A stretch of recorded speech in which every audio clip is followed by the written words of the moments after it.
سلام دوستا، خوش آمدین. در این ویدیو دوستا با شما یاد میتیم که چی رقم از لایتروم استفاده میکنیم و چی رقم میتونیم پرست ازش اپلود کنیم. پس میریم در گوگل نوشته میکنیم موبایل لایتروم پرست.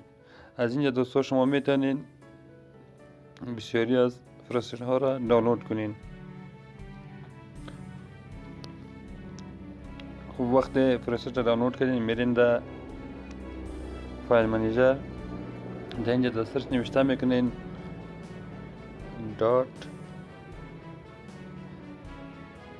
.dng.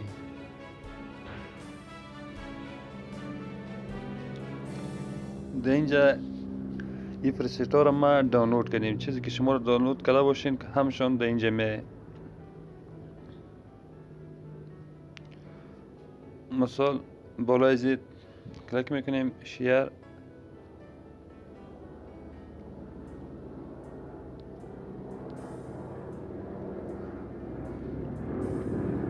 دوستا اینجا شیر اتو لایتروم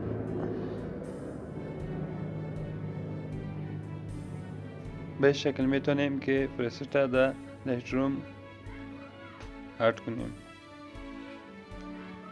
این ما چند پرست اد میکنم.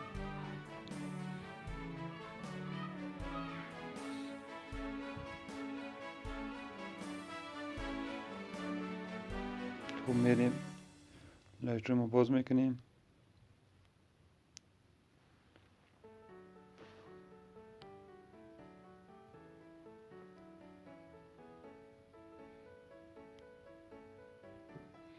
وقت دوستای باز شد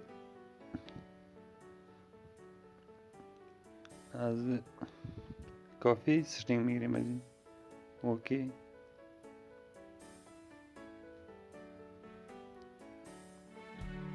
یک اکسپت میکنیم.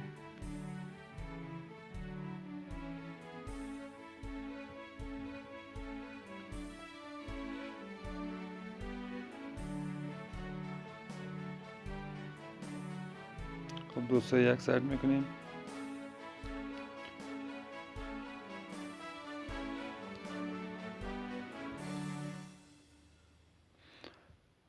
اینجا برش فیس سیتینگ میگیم. همین پرست میتونیم از این طریق پس عکس اپلای کنیم.